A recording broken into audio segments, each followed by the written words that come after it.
Hello everybody, and welcome to this in-depth training on parsers. My name is Joel Mora, and I'm a technical account manager here at Scalar, now Sentinel-1.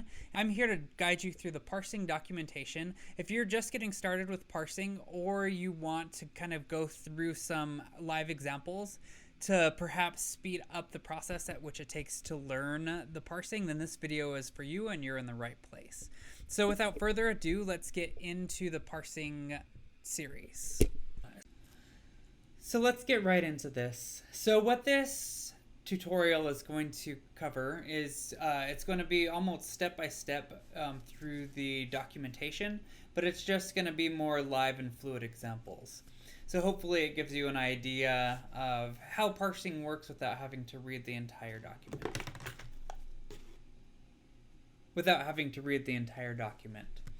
So let's start at the first place here. So we're going to start in log parsers, and what this is talking about is just how to assign a parser.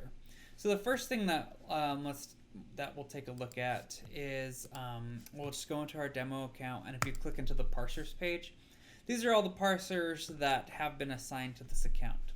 How do we assign a parser? The way that we do that is we basically send up data with the attribute parser equals something attached. So the most common way to send up data is through the agent. So let's take a look at our agent configuration. And what we have right here is a log configuration. And what that's doing is just monitoring the single path here. So var-log HTTP access log. And then we basically attach an attribute here. So that's how that works. If we go into the HTTPD access log and we paste the example that we see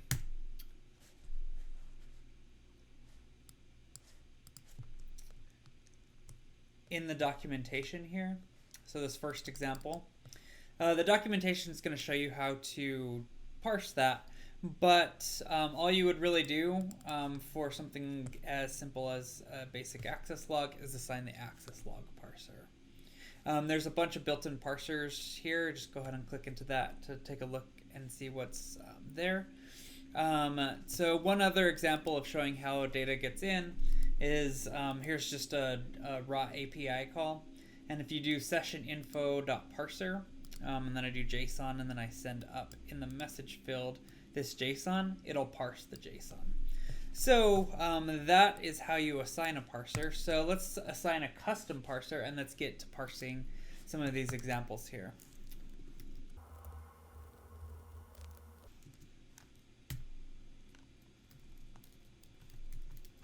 So we're going to call this demo parser, and we'll save that. No need to restart the agent. And then I'm going to move back to this file here. And then I'm just going to paste a few log lines. So this is really what an access log would look like. I'm going to save that, and then let's take a look at our data. So when I refresh the parsers page, we see a new parser populated with the log path here. So two things: you could have us create the parser for you, and that's what a lot of people do. We'd usually turn it around in a day, or you can create it yourself. Since it's the demo on parsing, I'm going to show you how to create it yourself. So this leads me to the next section here. So basically this is all on how to assign the parser. Now we're going to talk about the parser editor. So there's a couple of ways to get to the parser editor. There's actually two of them, and I'll show you. There's actually two editors, and there's a few ways to get to the first one. So the first one, you can either find your logs. So if I just do a regular search and I'm looking for log file, is this log file that's here on that server. These are the log lines that I just wrote up. So you could literally just click on any log line and click edit parser. Or you can go into your parsers page here and then find the parser and then click create. Or you could actually find the configuration file under the parsers directory and then find the parser. So there's a bunch of different ways to do that, but ultimately it's going to take you to this main parser editor. This is the live editor, and the live editor allows you to do free text search. So I could just do anywhere where message contains 10, and then it's going to load that sample for me, and then I can test the parser. So this is basically the demo parser. It's a blank parser. The other place that I can edit parsers, and this is very helpful as well, is if you go and click the link here under the Parser Editor page. If you open that,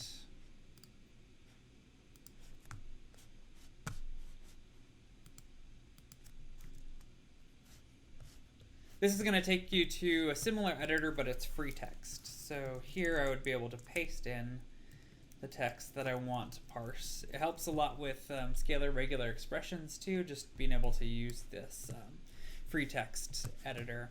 The difference between these two is they kind of function the same when it comes to testing the parser. You can't do free text here. You have the filter here.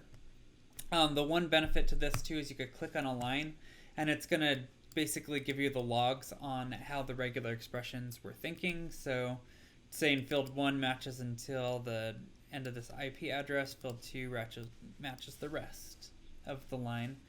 And this parsing editor does not show that. So anyway, those are the differences between the two parsing editors.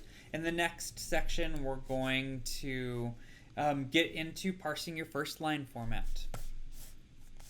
So now that we've kind of discussed where things are, now let's just get right into the formats. So the first thing that we're going to do is we're just going to take this line that we were working with in the last example, and we're going to take this into the live editor. So what we're going to do is we're just going to build out this parser. So it's pretty simple to build out this type of parser here, where you basically have the same pattern coming through, and all you're doing is extracting columns from that. It's literally all you do. The way that I do it is I just paste the line here. The first thing I do is I escape all my quotes. Now we're ready to start parsing. So the first thing that we're going to grab is the IP address. Then we're going to grab whatever this is. In some access logs, that would be like the username, and this could be something else. Now we're going to grab the timestamp.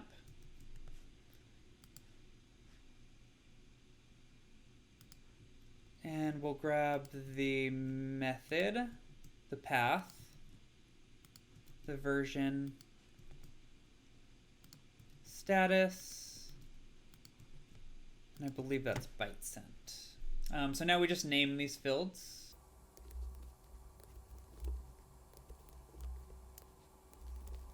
So this is timestamp. It's a very important field. It's going to, we'll talk about it more, but what it's going to do is it's basically the x-axis for everything in scalar.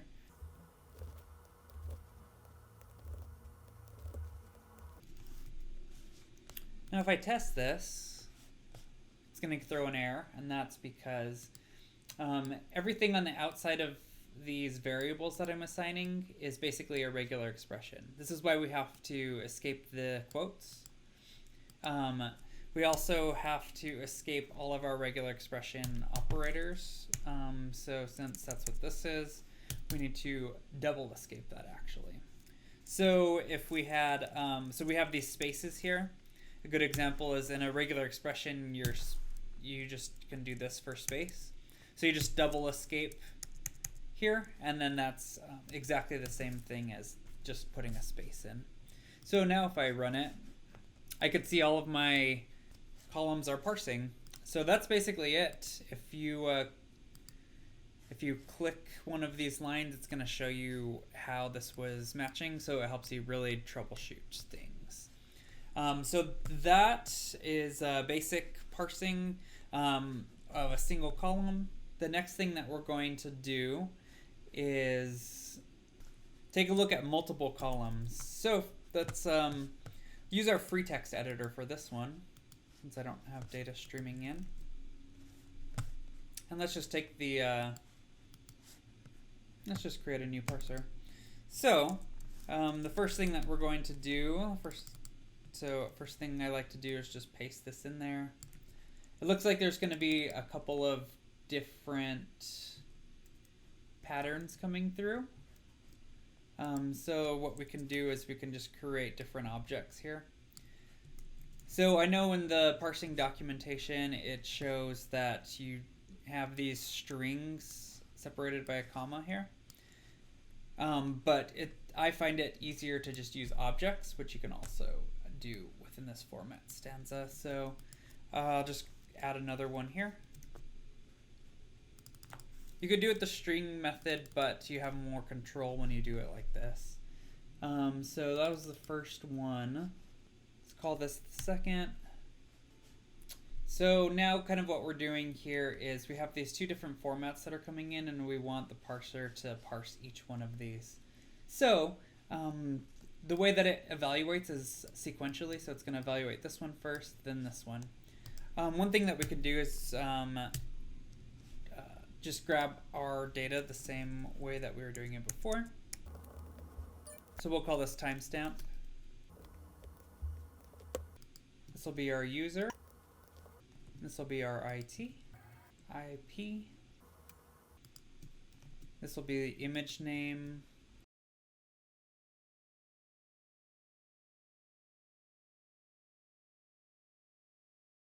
And now when I run this, it's going to go through each one of these and grab the correct fields. Since user is here in one of them and user is here in another one, each one of these is necessary to extract the user field in different sections.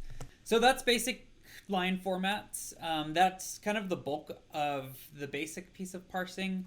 We're definitely going to get into more complex subjects, but if you are keeping up with me so far, you pretty much understand 80% of how parsing works. So with that, let's get into parsing line fragments. So now that we've gone through line formats, which is the fundamental part of parsing, now let's go into parsing line fragments, which is just an extension of line formats. So parsing line fragments, let's take this example here. And let's move back into our parsing editor, and let's just paste this in right here. And what we're going to do, again, is just parse this. So the easiest way to do that would be to, first of all, let's remove this secondary format.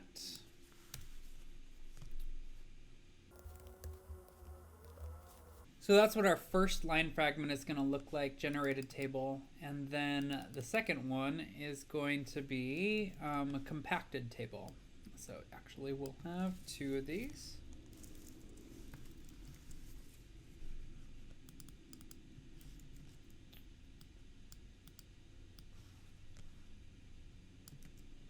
Now let's just go through and do exactly what we did before.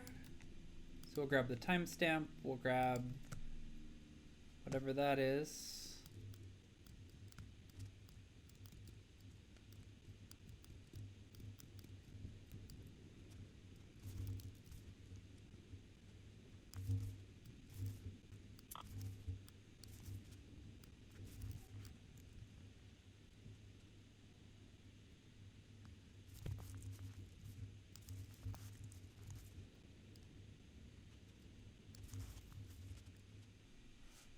So now if I do that, what we have is essentially what we had last time with the line formats. But what we're doing here are line fragments. So I'll show you exactly how line fragments could work. And first of all, essentially what a line fragment is it starts with a dot star, which basically means scan everything until you see this next regular expression here. And what this regular expression is generated table.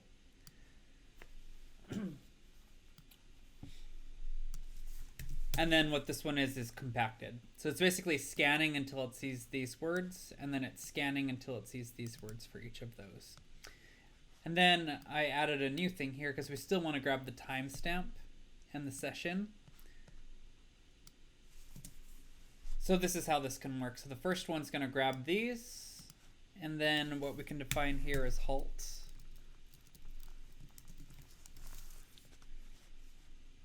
So every single line is going to be evaluated on this one, and then if this one matches, it's going to stop. And then it would be redundant, but we can also put halt true here. So now if I run this, we should get exactly the same thing.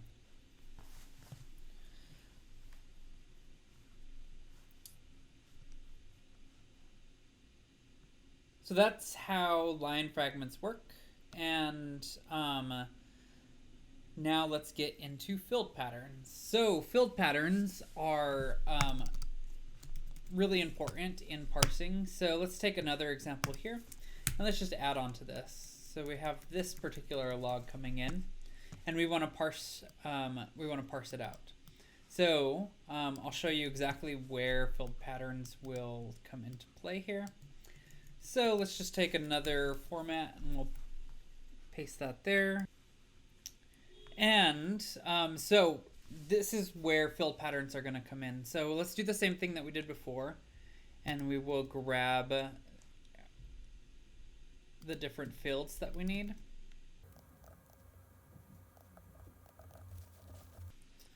And this is why we need patterns, because the way that these work is it basically uses the delimiter, and the delimiter is essentially a space here. So the fact that there is a space in the state means that if I were to set this to timestamp, then what that's going to do is it's going to set timestamp until the next space, which is going to be here.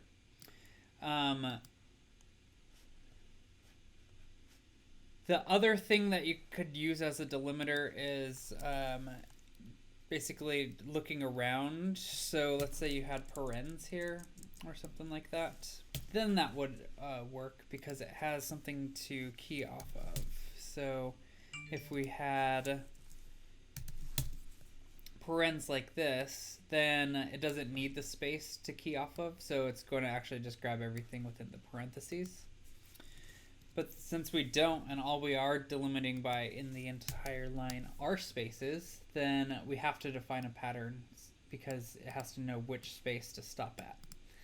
So that's a very simple task to do. So the way that we define patterns, so we just define it like this, and then it's going to be just a list of patterns. So the first one we're going to do is we'll just call this one date time.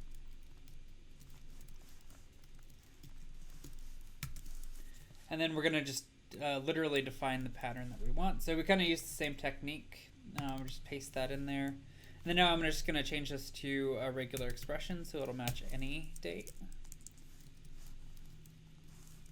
Make sure we double escape. So that's our date time pattern here. And then we just set it equal here. So now what this is going to do is it is not going to delimit by a space, it's going to delimit by that pattern. So it's going to grab this as timestamp, and then you have host, and then it's going to continue through.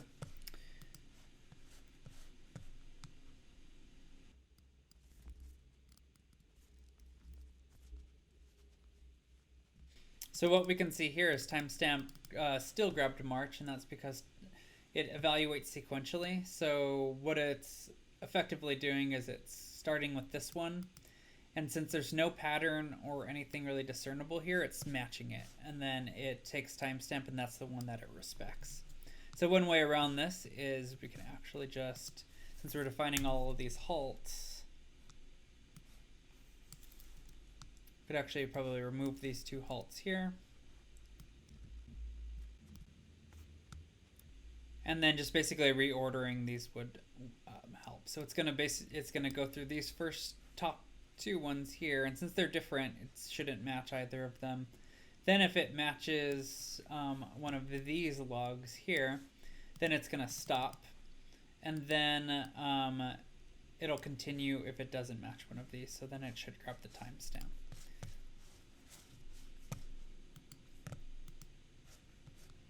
Cool, so now we have our timestamp on the first one.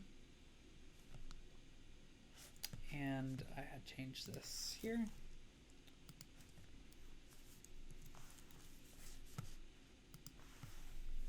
And now we can see everything is matching. So now we have our timestamp parsed, and we're grabbing the rest of our data. So that's how you're going to use filled patterns. The other way that you can use filled patterns is you could define them just in line as well.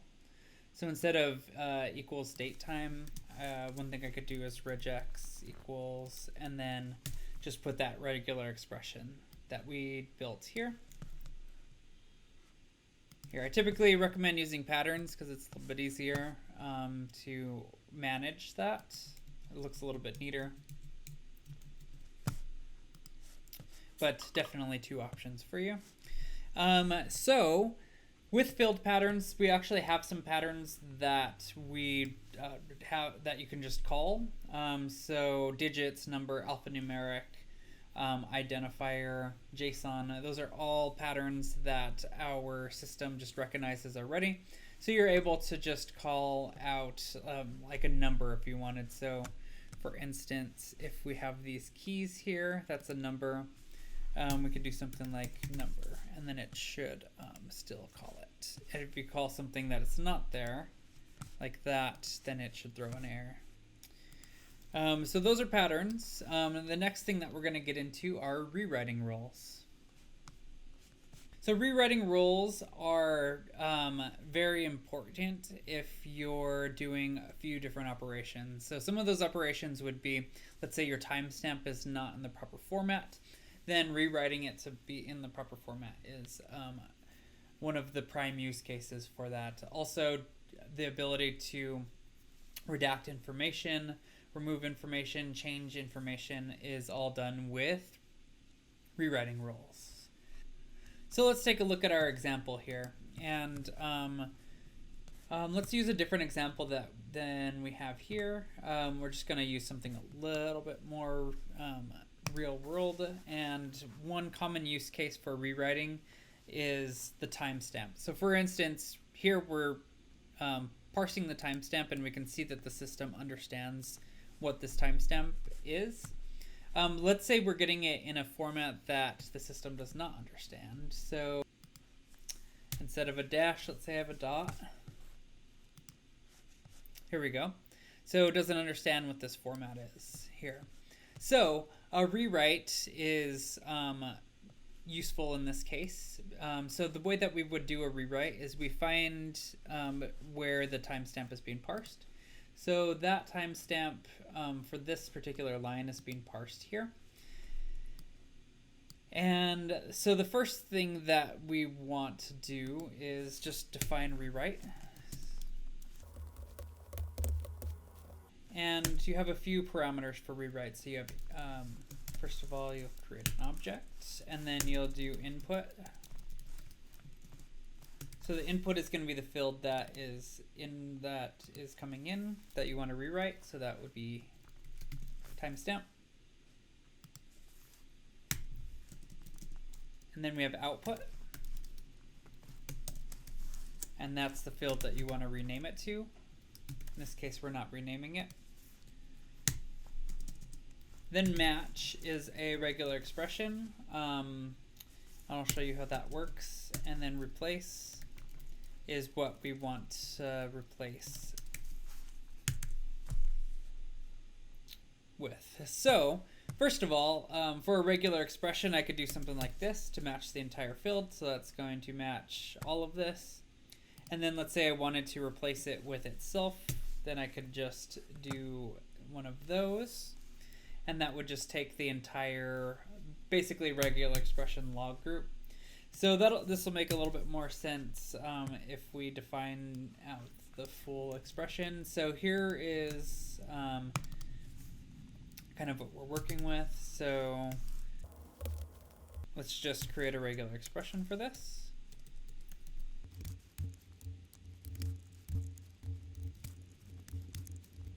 Okay, so now that we've converted that into a regex, what we're going to do next is utilize groups to grab the different pieces. So the first part I want to just be this state piece. So the way we define a group is just with parens. So first of all, this is group 1, and then we have a dot, and then this is group 2. And then if we're going to replace, first of all, I could just replace with anything that I wanted here. So if I do that, this is our timestamp here. It matched the whole thing and it replaced it with that. The other thing that I can do is I can pass these groups down. So that's group 1, and I could pass group 1 down a couple of times and then add some characters after that. So that's what we have here. So what we want to do for this precise rewrite is we have group 1, we have a dot instead of a dash. So we want to just add that dash back in. So we have group 1, group 2, group 1 dash group 2. And then here we go. So now we have that dash back in and it's parsing our timestamp properly. So those are rewrites, and they're a really great way to have a little bit more control over the data that gets parsed. So with that, let's go into our next section, which are the special fields within Scalar. So within special, we have a few special fields. The first one that I've talked about quite a bit is timestamp. So we have, in this case, the timestamp coming in. So that's lowercase timestamp, all one word. And the way that that kind of translates into Scalar is every single log line. So if we just move into a random log, everything has a timestamp value. And if we expand a graph out, that timestamp value is this x-axis here. So it's pretty important that we parse the proper timestamp, and if you don't parse the timestamp, then what's going to be assigned is the ingestion time. So if you have a big batch of data coming through, if you don't want it to be out of order, then it's important to parse the timestamp. One thing to look at too is the number of minutes ago that this was. So if you send a log line that happened 30 seconds ago and it's telling you it's 4 hours ago, then it's likely a time zone issue. So that's definitely something to keep in mind. Your logs might be offset by a certain number of hours if you don't have the right time zone. So that is the timestamp. The next field that's pretty important would be the severity field. So let's create just a new line here. So let's just take the same timestamp that we have here. And then our severity, let's say that's an error. And then let's say you have some details about that error. Let's create a parser format for this.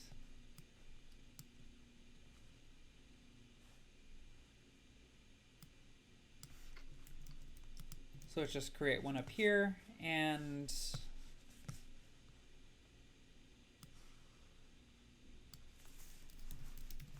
first we'll take the timestamp.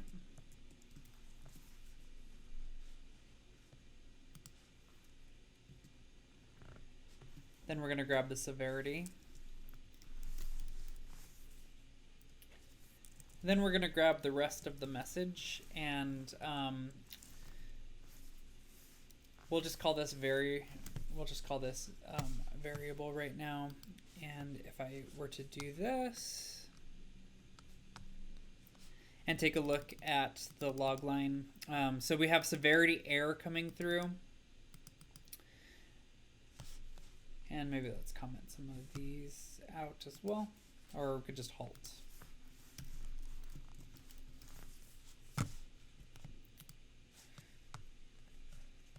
So we have severity error coming in, the timestamp is coming in properly, and we have the message field. So severity is an important field because what that does is it takes a string value like error or warning or info, one of the default severities that there are, and it's going to convert that into an integer. So there should be a table here that'll show you exactly how it's going to map. But then when you're in the scalar product, then you can do something like severity is greater than 3. And then it's going to return everywhere where you have a severity that's greater than 3. And what we can see here is we have severity 6 and severity 4 coming in here. So that's a really good way to identify errors, and it's just great logging best practices to use the severity field. So we talked about timestamp severity. The last one is message. Message is effectively the field that is coming in through the agent, basically, or just the raw message body that's coming through. If you're writing through the API, it's important that you send under the attributes the message here. And then what's going to happen is this is going to get parsed. The data in here in the message field is the data that gets parsed.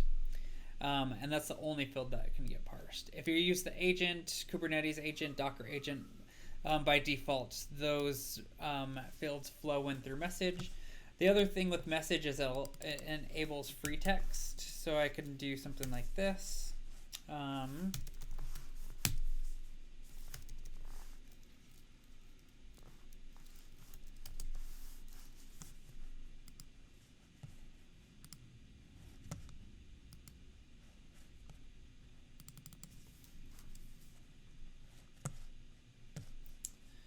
could do some sort of free text search like this. And what this is literally doing is message contains that.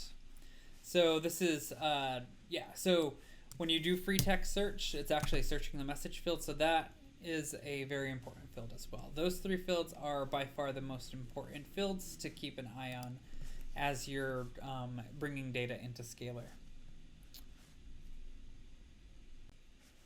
So the next thing that we're going to briefly touch on are going to be format details, and what these are just basically gotchas with formatting.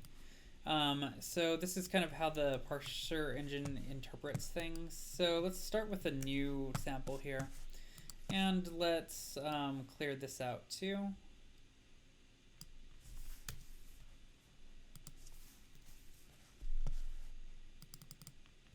So if we want to parse these two here, I was talking earlier about how things are delimited by a space. So that's just kind of how parsing works. So if I just grab a field here, so foo is going to be this entire line here. Let's say I wanted to grab the number and then the digit here, or and then the string here. There's really no way to do that unless you define patterns. Because it needs to know where to actually split. So we can grab these, but we just need to define a pattern. So the easiest thing here to do would be to do just like number. So what this is going to do is it's going to grab until the last number, and then this one's going to grab until the end of the line. And actually, this piece is kind of important too. So if you have a variable that goes with no spaces in between this and the quote, then what it's going to do, it's going to just grab until the end of the line. So now if I run this, now we have bar is login, foo is that. Let's say I had more things here like this. What's going to happen is this bar is basically going to just grab until the very end of the line. If I open this up, like I like to call it, then bar will grab up until the next space, basically. Or until whatever you define here. It could just be, it could be a space, it could be a regular expression, basically. So those are just a few details on formatting. The next thing that we're going to go through are going to be tagging line formats. And this is a really important concept here as well. So if we take our example that we had before,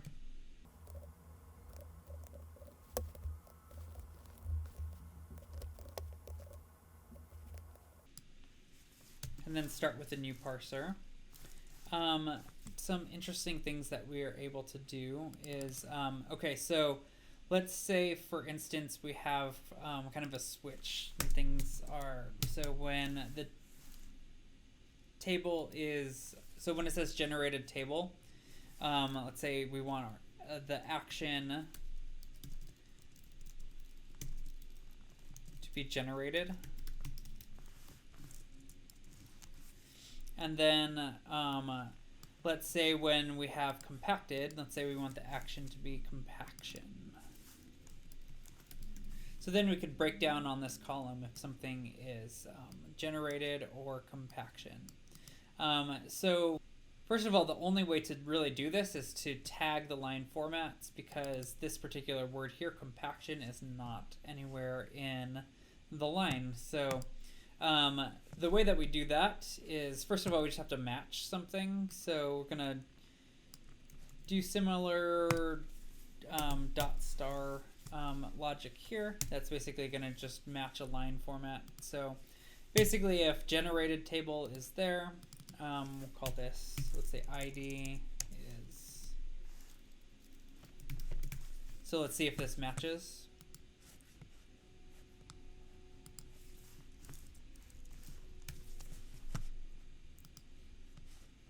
And we can see these are all matching. So the other thing that we can do now is define attributes.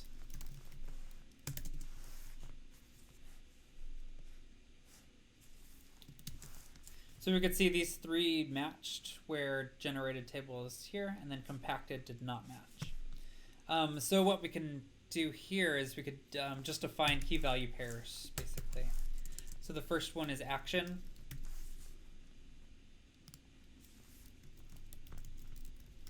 And then we have compacted like that.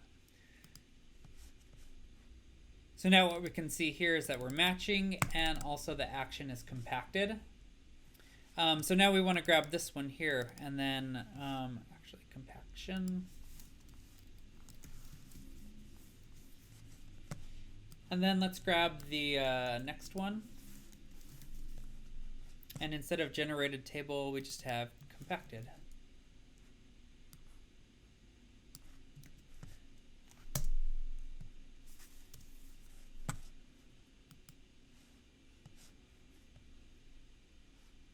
So now that this one's matching, we have action as compaction, and action is, oops,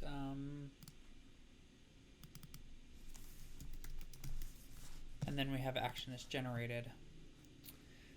There we go. So then now we're able to kind of break things down by these different fields of things coming in and matching. So that's basically how you tag line formats. It's essentially attaching key value pairs to different patterns. Super simple. So the next thing that we're going to cover are going to be key value pairs, JSON, URLs, and more dynamic sorts of data. So until now, we've basically been going through and statically extracting columns from text, basically. So what we're going to do now is we're going to define it when we don't necessarily know what the key is going to be. We're just going to define a key value pattern, sort of, to pick things up. So the first and the easiest thing is going to be JSON. So let's just take a look, and let's just do a JSON example. So a really simple JSON example would be this.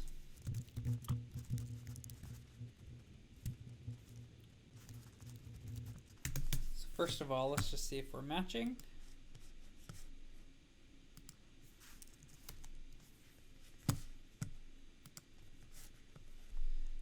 Okay, so now the next thing that we can do is we can grab a variable, and then we'll just assign that to JSON.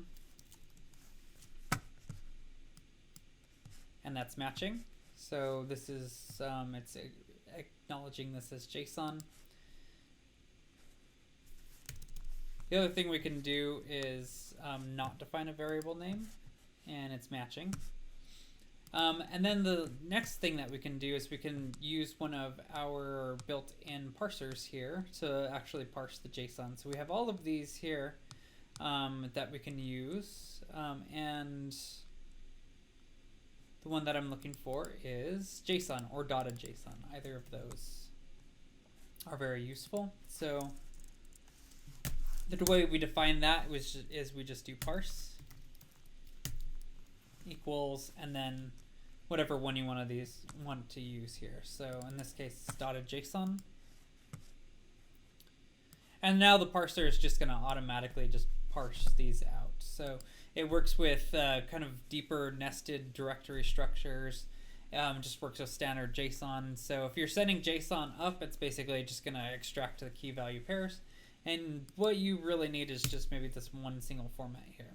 So that's JSON. The next one that I kind of want to go through is going to be a URL parameter. So let's just do a quick URL.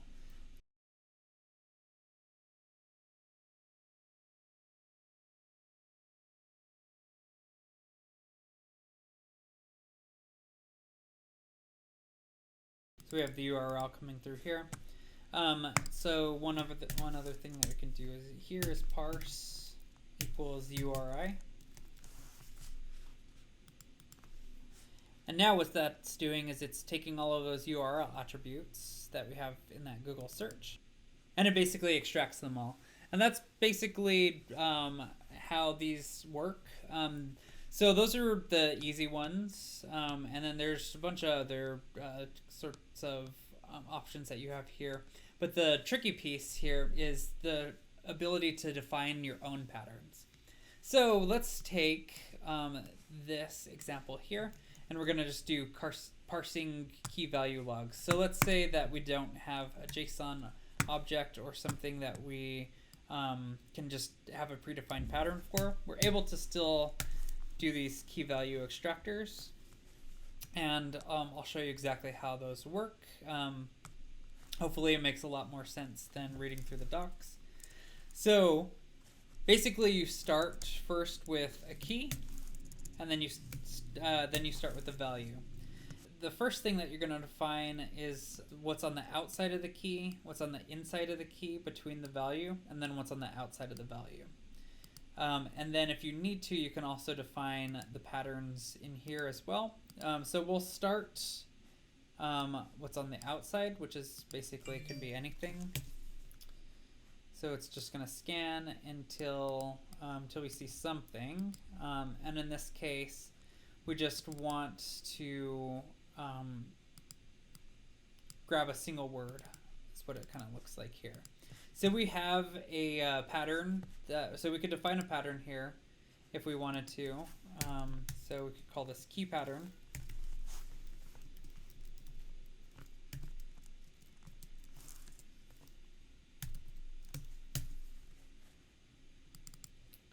And that's just going to be any word character. And then we're going to define what's on the outside of this, or on the inside of this between the value. So what we have is a colon and then a space. And it happens for every single one of these. So that's what we're going to put here. Colon and then space. You could also do this space if you wanted. And then now what we're going to define is what the value is going to look like. So in these cases, it just looks like a number every single time. So you could just do equals number. And then we're going to define what's on the outside of this. And in this case, it doesn't look like we need to define anything because we're just going to grab the number. So if I run this, what I can see is it's grabbing the first one. Cache hits here, 169, and then nothing else. And it's grabbing nothing else because we want to define repeat true. So then now it's going to loop through all of those, and then now grabbed all of them. So now we're able to basically define an arbitrary pattern. In the documentation, I believe you have identifier here, which is effectively the same pattern that we have here. It's just a predefined one. And that's kind of what that is. So we're grabbing this predefined pattern and this predefined pattern here. We could also do patterns, custom patterns too, which is sometimes what I do just to make it a little bit easier. So in this case, we're just going to grab any digits. So that's the value pattern, key pattern,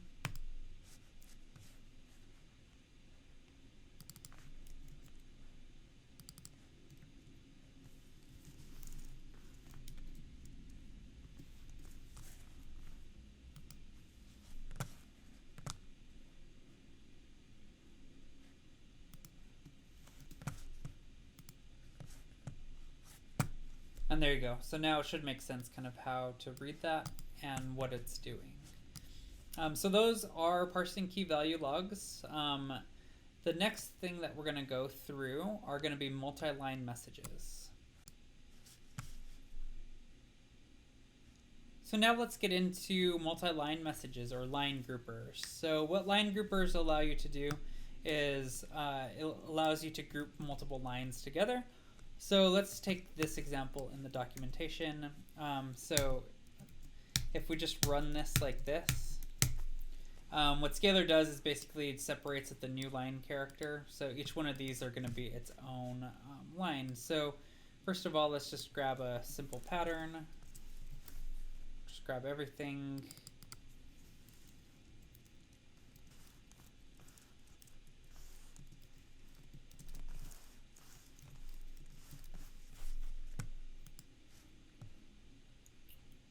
So what we can see is every single one of these is getting assigned this var value because it's going through this basically.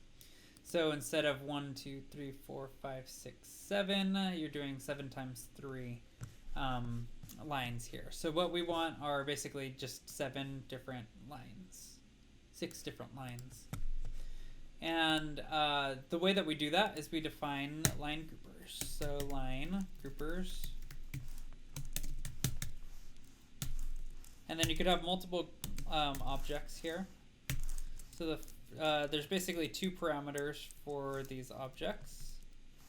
First one is the start pattern, and then the next one is the end pattern.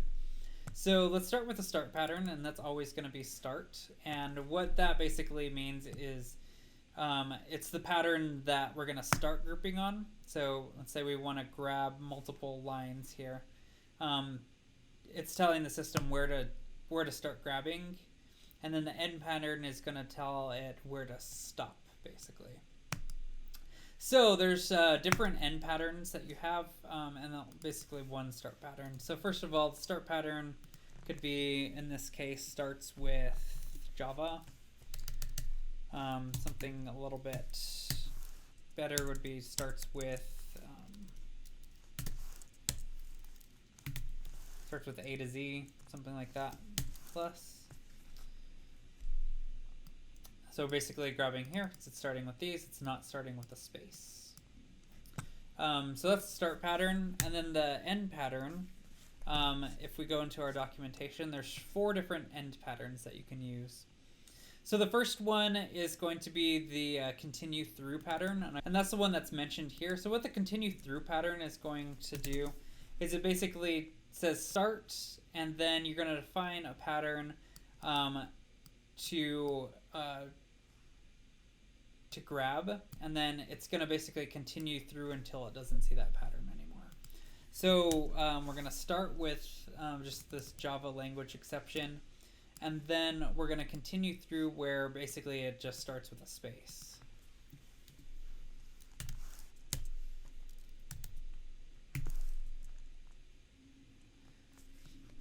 So it's basically starts with regular A to Z and then continues through and grab all the lines where it starts with a space. So now if I test this, what I can see is we have 1, 2, 3, 4, 5, 6. So yeah, we have all 6 of our lines here, and we can see if we look at the message field that the message is encompassing the entire field. So that is the continue through pattern. There's other patterns that you can use too. We can use halt before. So that's exactly what it sounds like. It's going to grab, and then you're going to define the pattern that you want to halt before. So in this case, we want to grab until we see this pattern, and then back up one, basically. So this is the pattern that we're going to define in halt before, which is basically exactly the same as this pattern. So if I start with AZ and then I halt before AZ, it's going to give me the same exact thing that we had before.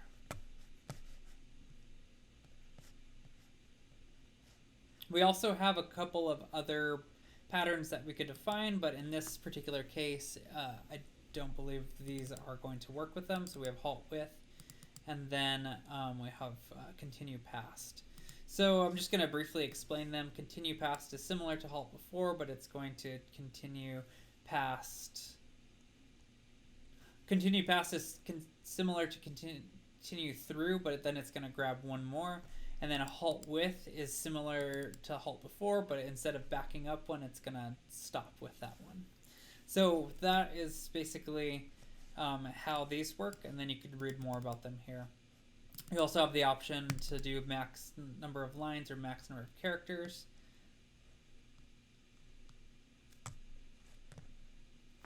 But that's essentially how we group messages together. So the next thing that we're going to be talking through are going to be discard rules. And discard rules are useful if you want to throw out a log line and not get charged for it. So for instance, let's say we have these error logs coming in, and then maybe let's say we have debug.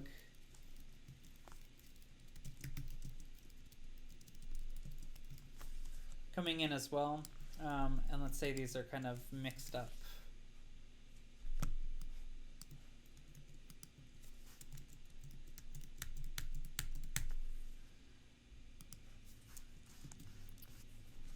So since these are kind of mixed up, this actually changes the way our line groupers work. So instead of a halt before, we can't really define that anymore. We want to define the inner. Instead of defining the outside of what we want to group on, we want to define things that are on the inside. So that would be continue through.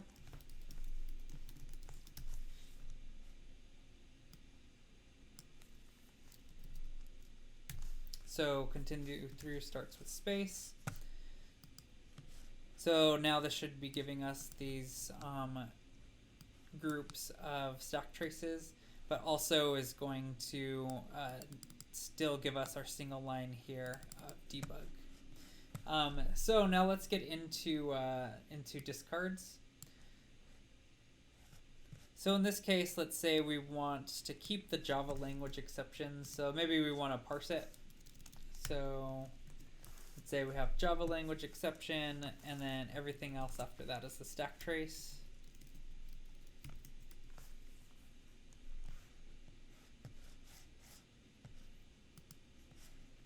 So now we have our stack trace here, and then the message. And now let's say we want to discard everything where it says debug. So that's pretty simple. We could start with the pattern here, or format here. And what this format is going to do is just going to look for the word debug. So let's see if it matches first. And it does. So now what we can do is discard.